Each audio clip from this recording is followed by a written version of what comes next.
It is true that when I was a kid, I actually pretended I was sick so I could play hooky, stay home from school, and watch the presidential inauguration of Bill Clinton. The first time I met Richard Carlbom, I worked in the mayor's office, and he was just hired as the communications director.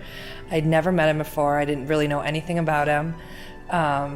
But he was funny, and I think I went and sat in his office and we drank coffee and read the paper and talked about politics. I like to talk to everybody in the room. And Richard's one of those people that I thought probably did as good a job of talking back in terms of being. It was kind of like a little bit of a game on who can be a better chatter, who can connect better, and he won. Within days of him being hired, he had already brought on staff and was already looking at consultants. And I remember having a conversation with him where he said, I've hired this person, I'm going to hire this person, I want to hire this person, I've got this going, I have that going, and rattled off a giant list of things within a really short amount of time that he had already done that none of us were aware of. And for me, that was a very exciting moment, and it was a moment where I knew we had picked the right person. He never really quits, and I think if you saw him work during the course of the day, you would expect someone to go home and put their feet up on the couch and, turn on television for a while, and that's not how he's built. He just goes and goes and goes.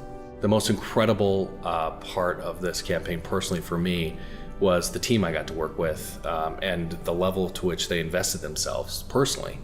We'd rented a cabin for a week with the intent of giving him some time off and letting him relax, but that whole week he did nothing but sit in a chair, right where he had the best cell phone reception, and either engaged in conference calls or texting for about six hours a day, it seemed like. One of the things that stands out to me, one of the memories I will always have, is seeing hundreds and thousands of people show up who've never been involved in politics before and want to help, want to make themselves vulnerable, take a chance. Well, because of Richard's leadership, Darwin and I can get married here in Minnesota, which has been our home for the last 30 years. We've been together 30 years.